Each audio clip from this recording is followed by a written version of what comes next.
Get mom for Mother's Day, looking for flowers, gift cards, that special possibility at a spa, I wanted to focus on the topic of mothers this month on my program as well. And to do so, I invited 3 of my favorite moms to join me today to talk about mothers leading with confidence, competence, courage, and calm. I'm so excited for this conversation, and I'd like to introduce you to my guest. Today's guests are Emma Bauso. Emma Bauso is a photographer and stationery designer based in Auburn, New York. She began designing stationery in 2012 when she first became a mom and photographing families shortly after having her second child in 2015. She began Emma Bauso Designs in 2016 and has been a full-time entrepreneur and work-from-home mom ever since. Her son Julian will be 6 and daughter Nova will be 3 this summer, and both are a constant source of motivation in her life and business. Emma attributes her success as a mother and entrepreneur to her support system, which includes family, friends, clients, other female entrepreneurs, and her incredible other half, Dom. Learn more about Emma's work and her story at emmabauso.com. I'm also so excited to welcome to today's show Rosa Howard-Poston. Rosa Howard-Poston is a licensed mental health counselor who has been in the helping profession for 20 years. She received her bachelor's degree in human services from Metropolitan College of New York in 2004 and her master's degree in mental health and counseling from Mercy College in 2009. She is also a certified alcoholism and substance abuse trainee, currently working as a therapist in Syracuse, New York. Rosa has 4 male children with her husband of 20 years. Michael, age 20, he attends college majoring in art and design and plays basketball. Marion, age 16, is a junior in high school and plays basketball on the school's varsity team. Matthew, age 11, who attends elementary school and enjoys reading and drawing. And finally, yet importantly, Miles, age 4, attends preschool and is looking forward to entering kindergarten. They enjoy playing basketball, and she considers herself a basketball mom. I know. My son, I'm still a basketball mom, Rosa. Welcome. And my final guest for today is someone who's particularly special to me because not only is she one of my sister leaders, she also happens to be my niece. And her name is Alyssa Whitfield. Passion, compassion, and style are 3 words that best describe how Alyssa Whitfield takes on the world. After 15 years of leading and volunteering at many nonprofit agencies in Rochester, Alyssa found a way to combine her passion for building relationships, mentoring professionals in fashion by opening a Dress for Success affiliate in Rochester, New York. It's a nonprofit organization that empowers women to achieve economic independence by providing career development tools, a network of support, and the professional attire to help them thrive in the workplace. Alyssa recently launched a coaching nicknamed the Career Collaborator. She helps professionals identify their passions, target opportunities, and improve the impression they make. Alyssa shares her life with Michael, her husband of 25 years, and 4 almost adult children. She is known for strutting down the city's sidewalks as if it was her own runway, and was recognized as one of the 10 most stylish Rochesterians of 2017 by Rochester Magazine. Welcome, moms, to my program. So I wanted to give you each a little opportunity to just talk a little bit with me about some things because, as I said, I think so often mothers are only seen in a single way. But as I do my work with women leaders across the country, the other thing that strikes me is not only do we lead in our workplaces, we also are the most important leaders, Gwen's opinion, in our homes. And I want to engage us in a conversation about that. So based on that, I just like to lob that question at you. I do really believe that parents are the most important leaders in a home. Do you agree with this idea? And if yes, what are your specific thoughts about mothers as leaders? Rosa, would you start for us? Sure. I believe that having both parents in the household is the child is very fortunate to have both. I believe that it creates a balance between guidance and teaching the children. When it comes to mothers being leaders, I think that even when we know that we are expecting, we create that bond, and we create that connection with our unborns. And as they continue to grow, just the fact that we are able to teach them how to grow and to be the best they can be is amazing. Great. Lisa, what do you think about that notion? Because I just say these kinds of things, right? And with the intent of getting people to think about seeing their role as a parent in the same context that we see ourselves as leaders in our careers. So what's your perspective about that? I think we are the first leaders that our children see. We're, teaching them at all levels, and I believe that it should be the most important leadership model that they have. Just, for example, showing them what it's like to go out and work every day and come home and maybe not complain as much about work so that they understand the value of work and how to manage situations is one way that I think we can lead them. But also, I think the relationship between your spouses is an important leadership lesson for children to see as well, to see that not everything goes right and how to handle it when it doesn't. Right, So, absolutely. relationships as well, and building those relationships. Absolutely. We'll talk a little bit more about that. And Emma, what's your perspective about that?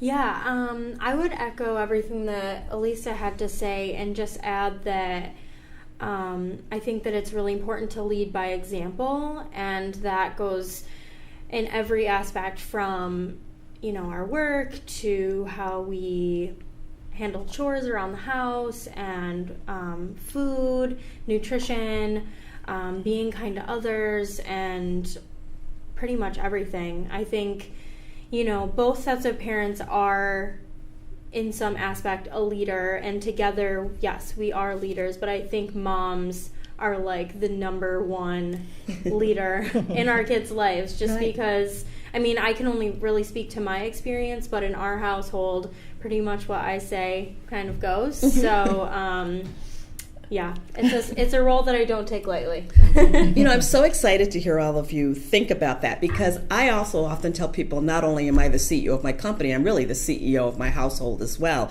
And I think it's really interesting because today's moms operate very differently than women even some women of my generation, but I would certainly say my mother's generation and the generation before her, where often women really did have the luxury to be home. And I often think about that when I'm in Seneca Falls, which is where our show airs from.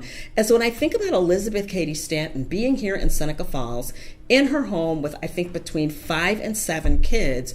And while she was doing that, she was also starting this revolution that caused women to obtain the right to vote. It started locally, in this area, and really went around the world. And that whole idea that moms are wearing multiple hats at the same time is really, really intriguing to me. So one of the things I really want to talk about is that I think it's really critical for women to be honest about the joy and challenge of motherhood. Would you agree? Yes. Yeah? Oh, yeah. And so, I'd like you each to just look right in that camera and let's just have a conversation about that. So, when you think about the joys and challenges of motherhood, what are some of those things? And let's start with some of the things that you experience as just joyous, as from about being a mother and leading your family. Emma, would you start with that one for me? Yeah, sure. One of the first things that comes to mind is just realizing something new that they've learned. My son is learning how to read, and he's very into his spelling homework lately. And just the other day, we're driving down the road in Auburn, New York, and he's like, "Mom, why do all those buildings say Fox on them?" And it never occurred to me that maybe he actually is paying attention to what's going on in the world around him. But it was just kind of a cool moment where, seeing him read, and not just in the context of doing his homework and, in school. So definitely seeing them start to realize things about the world around them and apply what they're learning in school to real life. That's one of the joys lately. Great. Emma, what are your, Rosa, what are your thoughts about that, the joys and challenges of motherhood? So one of my joy, being that I have a 20-year-old from age 20 to 4, their personality is I have the joy of seeing every single type of personality, the different character, the way that they blossom, and the way that they connect with one another, and the way that disagree, and they actually make a lot of sense. Like, they try their best to explain when they disagree with someone. I think that communication is very important, and in my household, they actually communicated. Even my 4-year-old is like, well, wait a minute, let me tell you something. I need to explain myself. Right. One of the challenges that I see is that we always want to protect our children, and just seeing them, that things are not going to go their way at times, and it's a challenge because you see the disappointment at times. So with that, my husband and I try to speak to them and say, hey, life is not fair at times. So that I would say that that's a challenge, because of course that 11-year-old might not want to hear, right, this is what's going to happen, or this has to happen. So I think that's one of the challenges. Great. Alyssa, what do you think about that? That's a big challenge for me, is to not jump in when they are having issues. But one of the joys is to see them grow into the people that you dreamed them to be, yes, or that you hope that they would become, and seeing the lessons that you teach them actually come to life.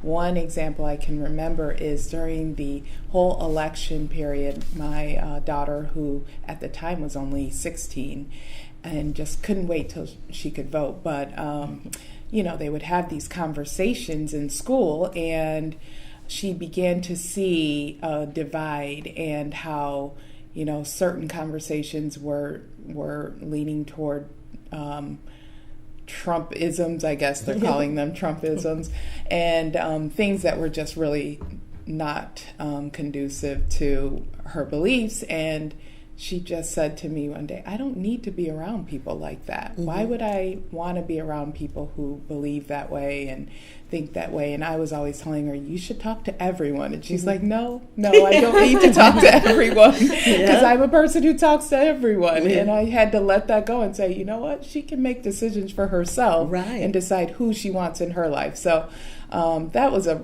real aha moment and a joy for me to see, okay, I taught her to be independent, so let her be it. Yeah. I actually had that moment this weekend with my daughter, who's 32. And my daughter Ashley was in a production of the Vagina Monologues at the Auburn Public Theater. And it was so interesting to really witness her and say, she literally became the woman I envisioned her being. However, I thought that would be a straight line from A to Z. And she kind of went A, D, E, F, G. So I want to keep on this topic of challenges. So, I think we are parenting. And what I love about our panel, I was intentional about this, was having mothers who are parenting across generations, right? So Emma's people are pretty little. Rosa, you have someone who's little, but you have some adults. Alyssa, yours are almost grown and gone. Mine are grown and gone.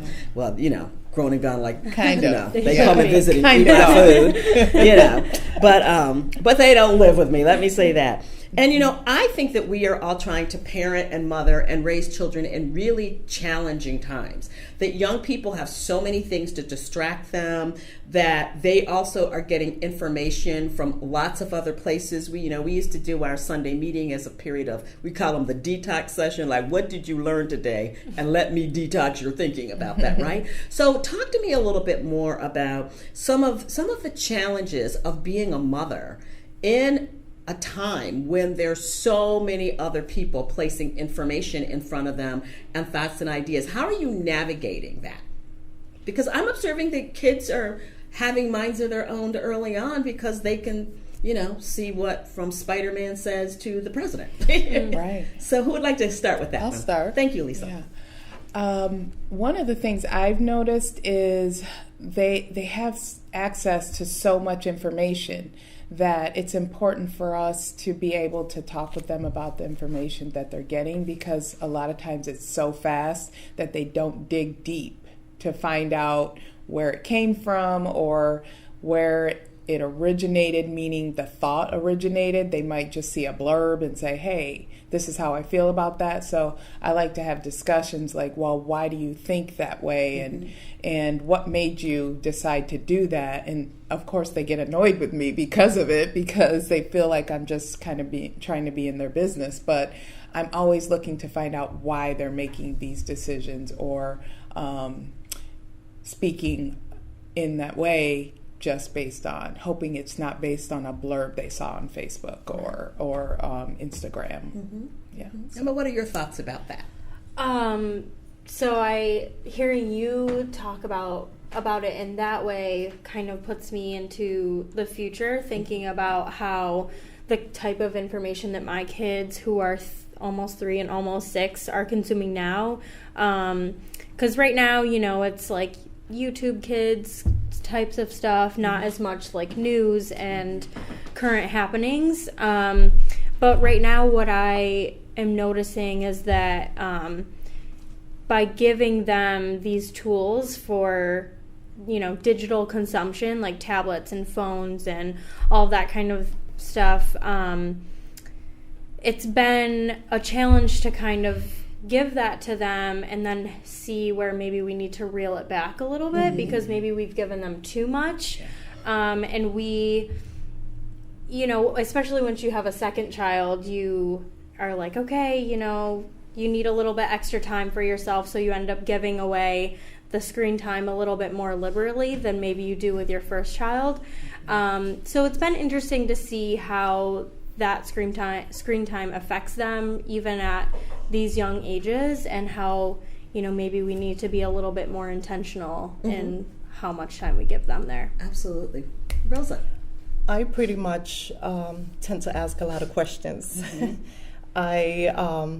If they are watching something, I definitely want to know exactly what they're watching, and I ask them the reason why they want to watch this episode or follow a certain person.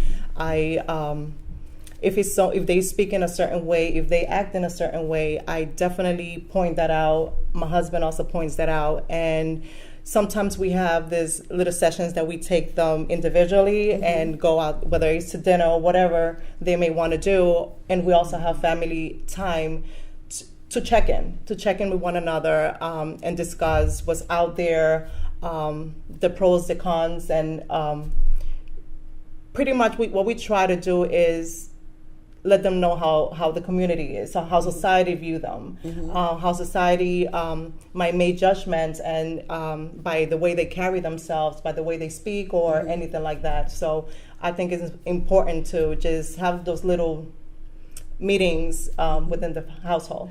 Rosa, based on your professional background being a licensed therapist, I'm really concerned about mental health issues for children. And I observe that in most of the places where I conduct business, a common community challenge is that there aren't enough pediatric mental health specialists to really support children that are struggling with mental health issues. Could you talk about mental health issues for young people from a mom's perspective? And, some things that we might want to do, because I think that is becoming an increasing challenge. When you start looking at the data of number of kids that are showing up on college campuses depressed, we're seeing it more and more in younger people. We're seeing more medications being distributed. I think that's a challenge that a lot of moms, if they're not facing it directly, are concerned about. And then Alyssa and Emma also, I would be more than happy to hear your perspectives about that as well. As a mental health therapist, and I work with children starting age 4, I speak to the parents, and when I'm from the time that I'm meeting with them for intake or assessment, I explain to them that I'm not only working with the child, I work with the parents as well. With the parents, even siblings, I like to hear about their parenting styles. I think it's very important. While in session, maybe the first couple of sessions, I do an observation on the way that they connect with one another, the way the child is speaking to the mom, or even siblings. Finding providers that work with the youth or children, it has been very difficult. I think that this is a field that is actually blossoming into having therapists that work with children in the education system. I understand that guidance counselors, they have their own focus, and they do target mental health. But I think that having mental health counselors or therapists within the school system is very important, because the children are in school for 8 hours for the majority of the time, and they build that relationship with those professionals. And it's important to say, hey, I see you a little bit down. What's going on? Do you need to talk? Even talk therapy is very helpful. Right. You don't know the situation that they may be experiencing at home, and they just want to be heard. Right. It starts there. Absolutely. And from that point, they build that relationship, and maybe if the provider cannot continue to service the child, they could refer it out. That's great. I just think that's such an important issue, especially when, in some of the surrounding cities, we're here in the Finger Lakes region, but there are a lot of young people being impacted by violence and trauma and that kind of thing. In my family, it was really important for us to normalize mental health as just another health matter. So from the time our kids were little, we talk about counseling and therapy, and then as they got older, we actually identified a family counselor. So Alyssa and Emma, what kinds of things are you doing in your families to help your children understand that their spiritual and mental and emotional health is as important as their physical health? Because I think a lot of moms are concerned about that. I'll start. Sure. Yeah.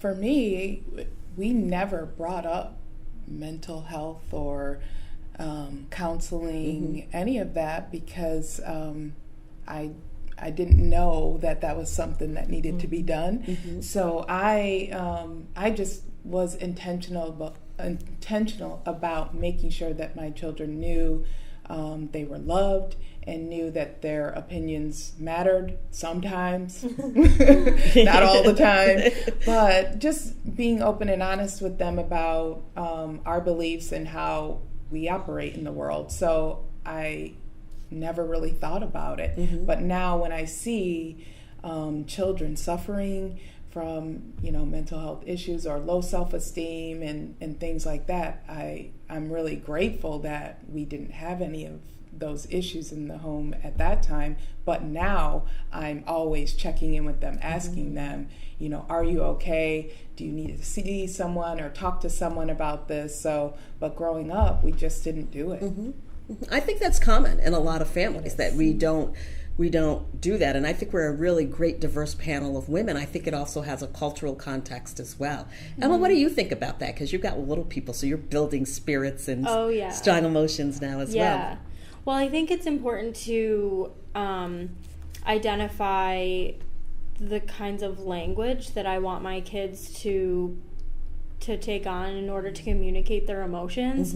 Right now, when my 3-year-old is throwing a tantrum and maybe doesn't really know what she's even mad about, because I don't know half the time, I'm just telling her, okay, it seems like you're frustrated, let's take a deep breath, and just kind of use things like that to help identify how she's feeling and just take a step back and take a break.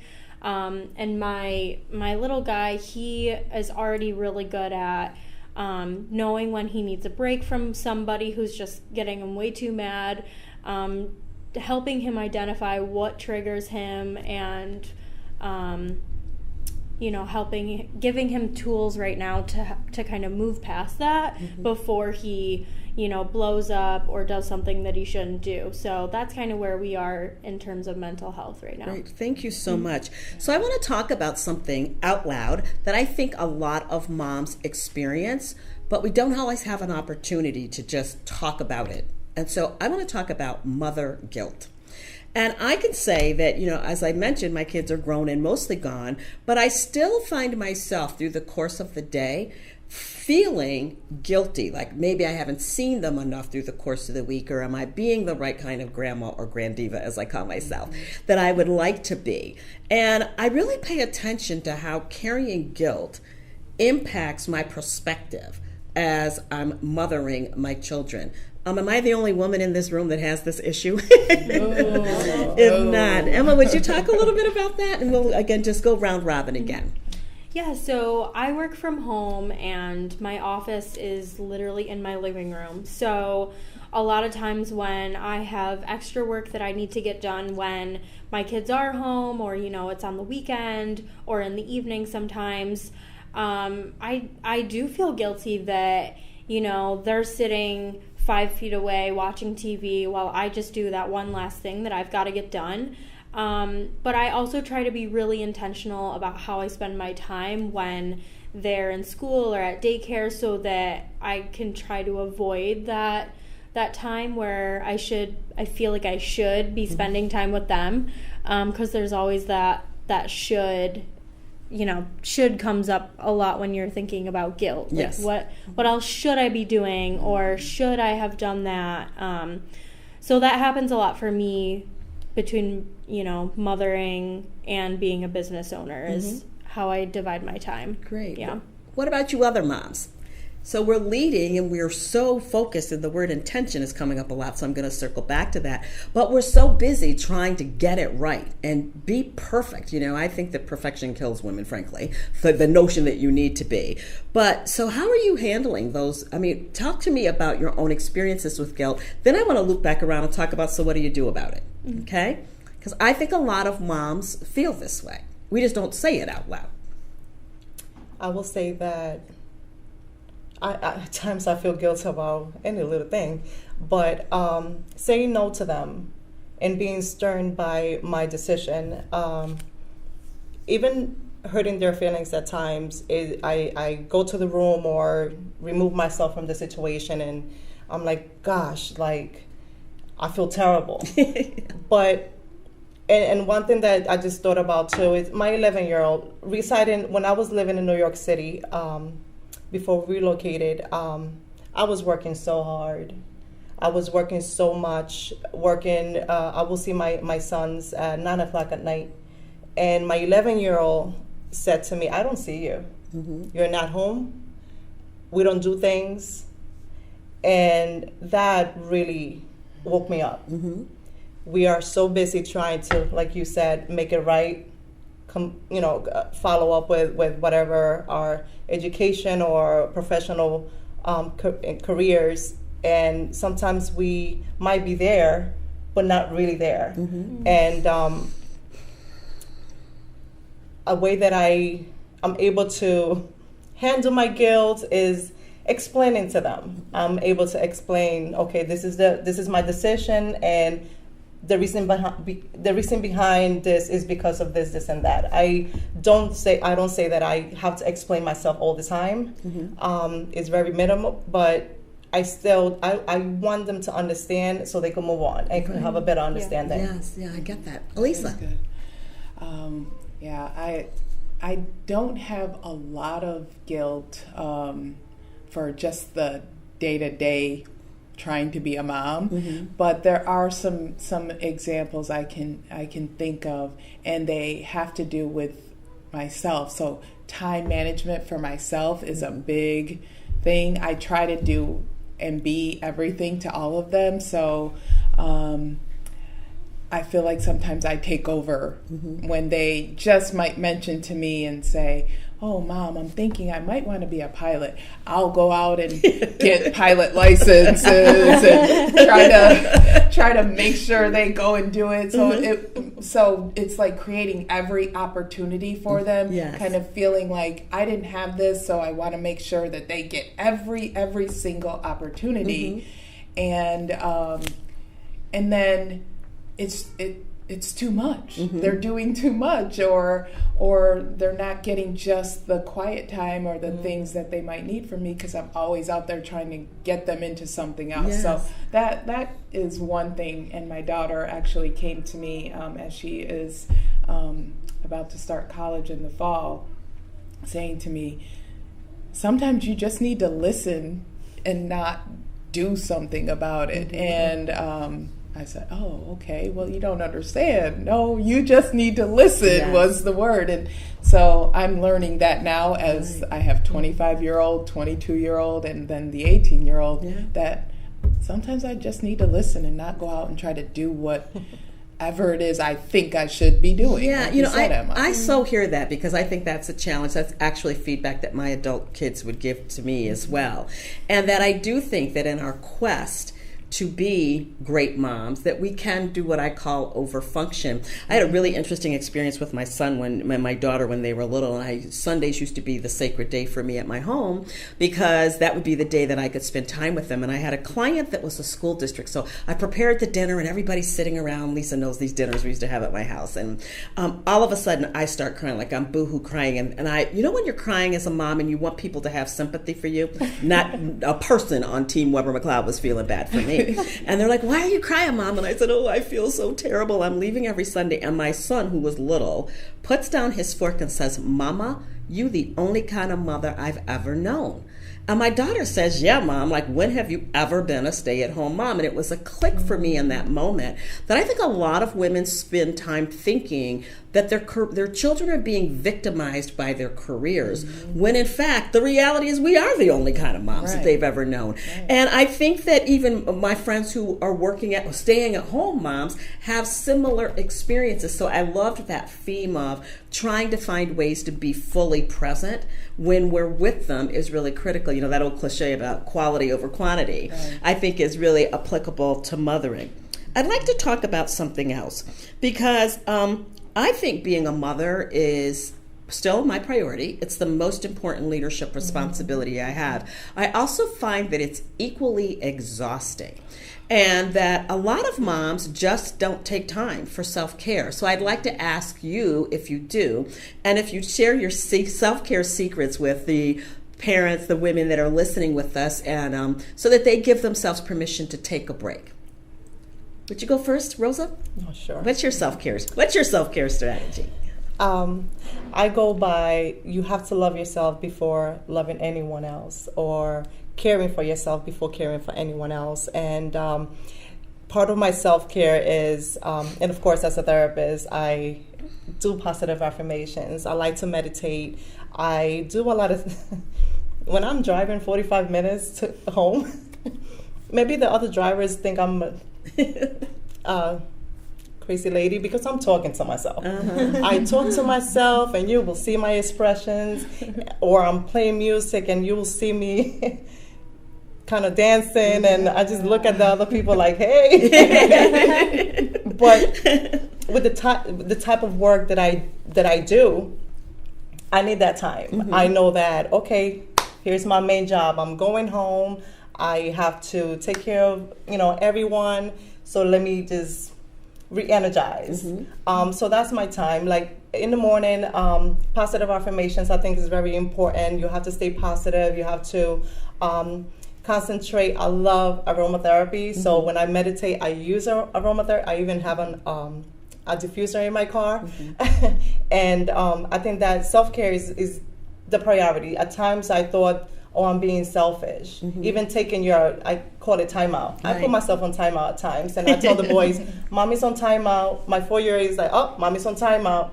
It's because I need to gather my thoughts. I really need to focus on myself. Right. Emma, what are you doing for self-care? I think that my biggest daily trick is knowing when, if I don't just take that time out, like you just mentioned, Rosa, if I don't just take that before I kind of go crazy, then bad things will happen. So, when we get home, before everyone starts asking me, what's for dinner? Can I have a snack? Can I do all this and that? Can I have your tablet? Whatever. I just sit on the couch. Sometimes I'm, scrolling through Instagram because I haven't really checked in with it all day. And that for me is kind of like a detox, just kind of looking at what everyone else has going on. But in the grand scheme of things, I love aromatherapy too. I love taking baths. I like to invest $8 in a nice bath bomb here and there. No shame about it. And I don't really feel bad asking for time alone. And luckily I have a partner who is really great about recognizing when I need a spare minute and saying, like, you know, go to Marshall's by yourself, like, get out, go do something. And he has no issues when I need some time with friends. And so, yeah, just not being afraid to ask for that alone time, definitely. What about you, Alyssa? Well, my way of my me time is with friends. I thrive. I'm an extrovert, so I thrive in groups, and that's the way I wind down, is by getting in a group with a bunch of girlfriends and just having great conversation and great wine. Yes, that's really how I do it. At home, my kids are older, so they're not always around, and my husband is a basketball coach, so he's gone a lot too. So my girlfriends are the ones that keep me sane. Actually, my kids should be really happy that I have those wine days. We call them wino days or wine days, just so we can complain or do whatever we want together and have a good time. And then I come home, I'm good to go. So they should be happy about those days. I'm so excited that you're sharing those tips and those points of view, because I often use a quote that was coined for me by my friend Leslie Rose McDonald, who's a talented consultant and sister entrepreneur. But she always says to women, self-care is not selfish. And in fact, it's the most important gift that we can give ourselves. So, I want to go down something, Lisa, that you started to talk on, because in my company tagline is, because leadership is not a job to do alone. I don't believe mothering I use it as a verb, right? I don't think mothering is a job you should do alone either. So I'm wondering what kinds of things you do to connect with other moms. And Emma, would you talk about that? Because I know in our prep call, I loved how you were talking about how social media became such a resource for you as a young mom. So would you be willing to talk about that a little bit? Yeah. Great, thank you. So when I became a mom, I was really like the first and only of my friends, to use a Gwen term, first and only. And so I had to kind of go out and find my own kindred mothering spirits. And they weren't really people that I knew in real life. They were a lot on Instagram and social media, and just following different accounts that talked about body positivity and all different kinds of mothering experiences.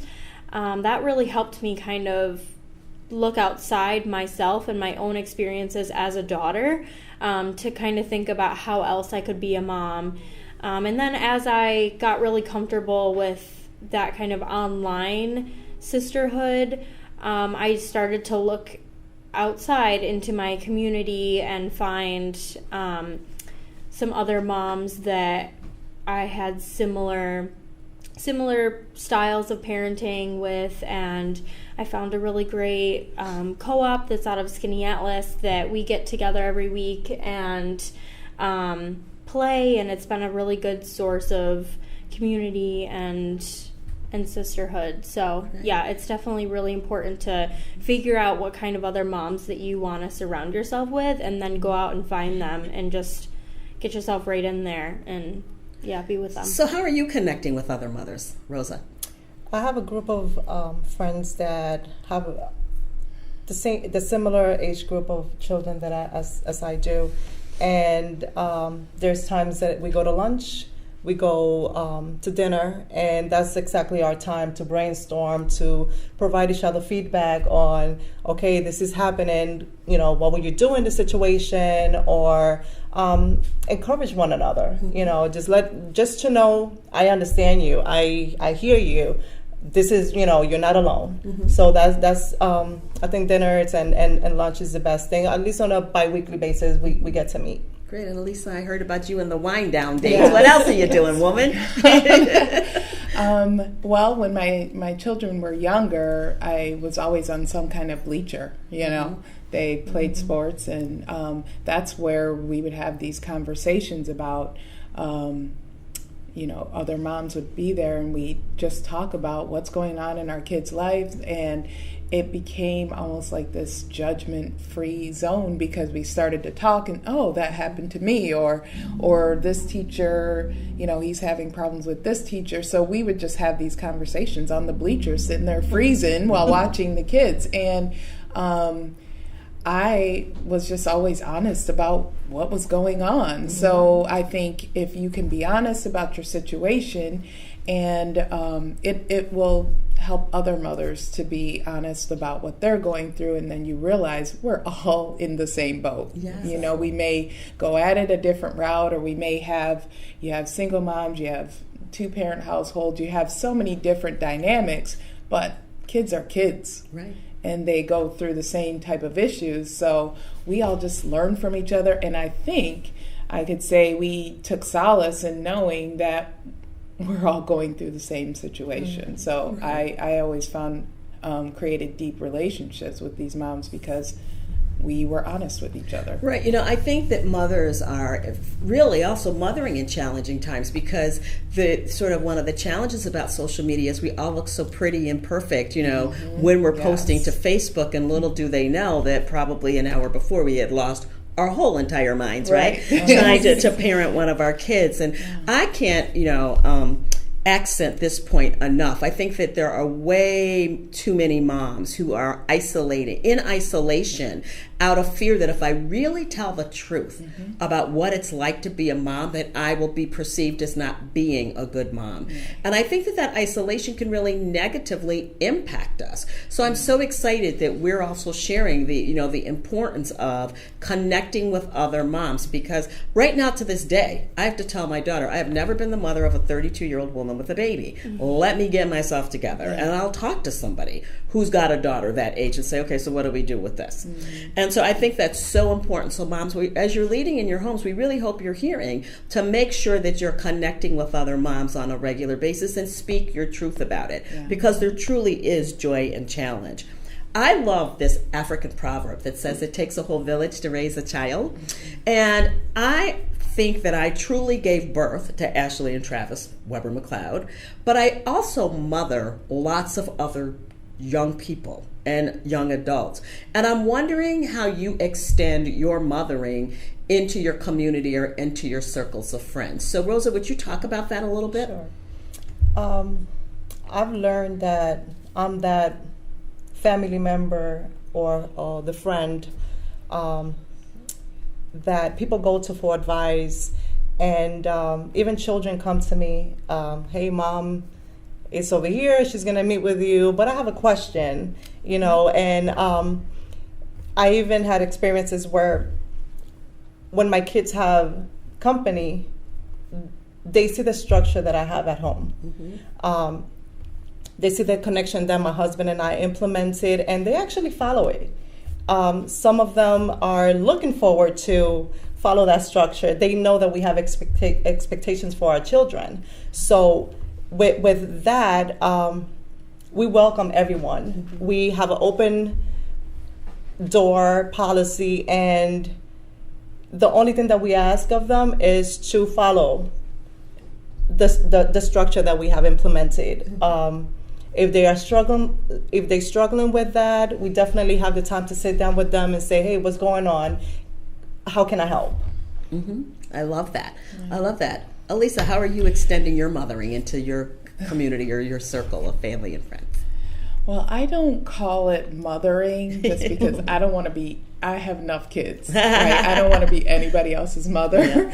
But I think it's really just modeling humanity, basically, seeing what people need and trying to be there for them. That's just who I am. So it's the basis for my friendships, it's the basis for how I work. So it extends out to my children's friends or to anyone who feels like they need a little bit of encouragement or some advice. I'm just that person that I feel like they can approach and talk to about it, and I'm like that for a reason, because I want other people to be that way. Be kind and be a listening ear for someone. You never know who you're going to run up against that needs that day. So that's just how I am. But I always say I don't want to be anybody else's mother. I have enough. Absolutely. Creating those boundaries. Yes, as you're doing yes. that. And mentoring is another way to think about Yes. it. I'm just doing that play on words for today's show. What about you, Emma?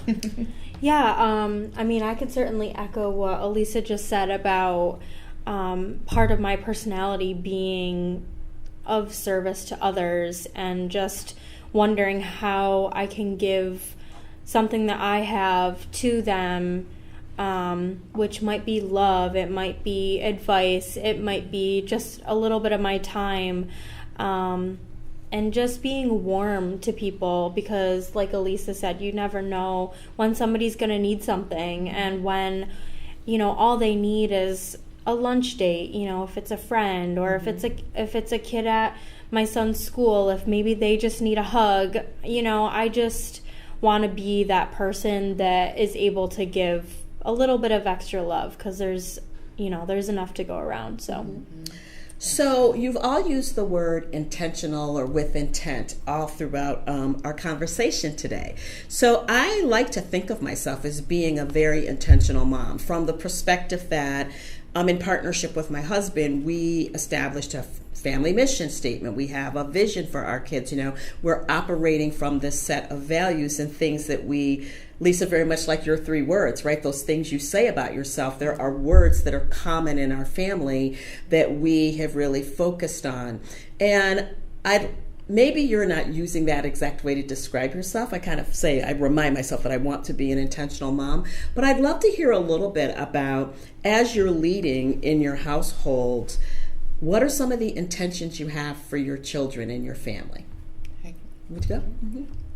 Well, our mantra, or my mantra, which they think is kind of corny, is when one of us wins, we all win. Mm-hmm. So I am always after them, like, your sister has this, you need to be there. Mm-hmm. We need to show up, and we need to stay together. So that is intentional, making sure that they show up for each other and that they realize that they're the ones for each other. They're each other's person. So no matter what happens, they should be there for each other. That's intentional. Also, just making sure that they understand consequences. That can be really hard as a mom, because you want to give chance after chance after chance, and then it comes to that point where it's like, all right, they didn't get it the first 3 times. I need to be hard on them. So talking with my husband about, okay, what is the final straw? What is the one thing that we will not tolerate from them, and letting them know what that is, so that they understand that there will be consequences if they cross a line. That is big, because we don't have fights about it. Right, absolutely. Rosa, what are some of the intentions you set for your family and your children? I always tell my children that they are a reflection of me, the same as I'm a reflection of them. Wow. And I go by if you're interviewing them right now, they will tell you the same thing, because I say so much, and just the connection that they should have, and they do have a very strong connection. Just being a positive role model, discuss their aspirations, discuss their values. Just guiding, just leading. They know that I always tell them, you are to be a leader. There's no time to follow. Be yourself, be your own person. You're gonna hit a bump. How are you gonna get over it? If you're not alone. That's one thing that I always tell them. You're not no matter how easy it may be, it doesn't matter how difficult it may be, you're not alone. We are all in it together, to learn together, to cry together, to do everything together. Wonderful. I love that. That's good. Emma, intentions for your children, your family. Yeah, so definitely it's been a learning experience in these early days of motherhood to figure out what intention means for us and kind of what values we want to set for our children. And I think that those are always evolving, especially as, my partner and I, we figure out individual parenting styles and how we can mesh those together to create something cohesive. So yeah, it's constantly a learning experience, and right now it's kind of giving those subliminal messages to our kids about how we expect them to be and, you know, who we want them to be as they grow up. And I'm really excited looking at you ladies who have older children. I'm really excited to be able to have more intentional conversations with them about those values, as opposed to just saying, you know, well, we don't throw sticks at people because that's just, you just don't do that. So having more intentional conversations about how we treat other people and those things, I'm excited for those. Yeah. Yeah, I think that's also important. You know, one of the thoughts that I share with my clients who are leading in the workplace is also something I would say to moms, parents that are home, and that's that our children hear what we say, but they only believe what they see us do. Mm-hmm. So behaving our way into being in relationship with them is as important as what we say, because they are constantly, I've learned, my kids are still doing it, studying me as a science project, and are always checking me when I don't have word-deed alignment. And so I'm inspiring other moms out here that are going to hopefully join us in seeing yourselves as being the most important leaders in your family, that you'll really think about what it means to be an intentional mom and set some intentions and muster the courage to behave your way into being one of the most trusted leaders in your children's lives as well. You know, as we're winding down a little bit, I'd like to spend a few minutes just talking about the fact that not every mom is parenting with someone else. And there are a lot of moms, my daughter being one of them, who are parenting, they're raising their children, being that most important leader alone. And of course they have a village or whatever. Mm-hmm. And one of the things that I'd like to put out there as we're entering Mother's Day is that I often talk about those women's homes as being motherful and not fatherless. And I think there's a lot of science and sociology around those terminologies, but I think it's equally important for us to have inspiration and aspirations for those moms that are grinding it out every day with their babies, making it happen. So in that spirit, what are some aspirational things you'd have to say to moms about getting over the struggle? And then I'll make a few closing commentary, and then we'll let you do the closing inspiration. So just speak some positivity out there for moms. You know, what's an encouraging message? And then we'll come back to the inspirations that I want you to close with. Okay. Go right ahead, Rosa, please do. I will say that it's okay to fail. Mm-hmm. We are not perfect. There are books that we read about parenting, but not everything fits our style. Not everything fits the household. It's okay if you have a breakdown. It's okay if you are struggling with something. However, I will say that stay grounded. Mm-hmm. I believe that the way that you approach certain things, especially in front of the children, that's going to impact them. Mm-hmm. So, okay, we're not perfect, but it's how we handle things, how we target the solution, the situation, and just be realistic. Right. Just be realistic, be honest with yourself, and everything should fall into place. Thank you. Speak something out there, and then I'm going to let you share your quotes that you brought with you. Go right ahead. Emma, would you go next? What's something you would say to a mom who's trying to find her way? I would say don't be afraid to ask for help.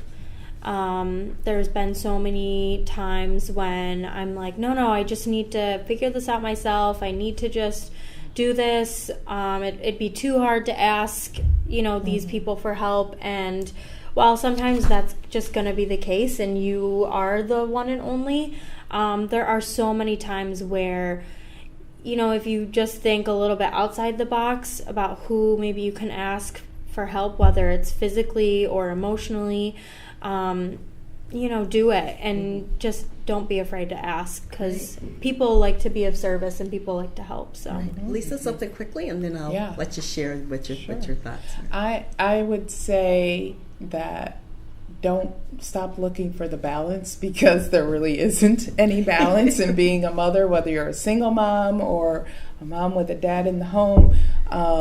There's no balance. So it's okay to figure it out as you go.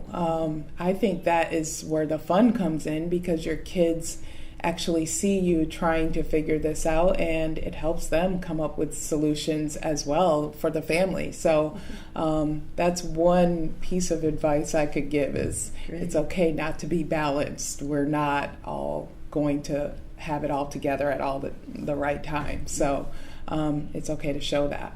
Wonderful. I think that motherhood is a lot like riding a bicycle and building it at the same time. So I'm just so thankful that these three amazing moms whose children are doing great things in the world already were willing to join me this week.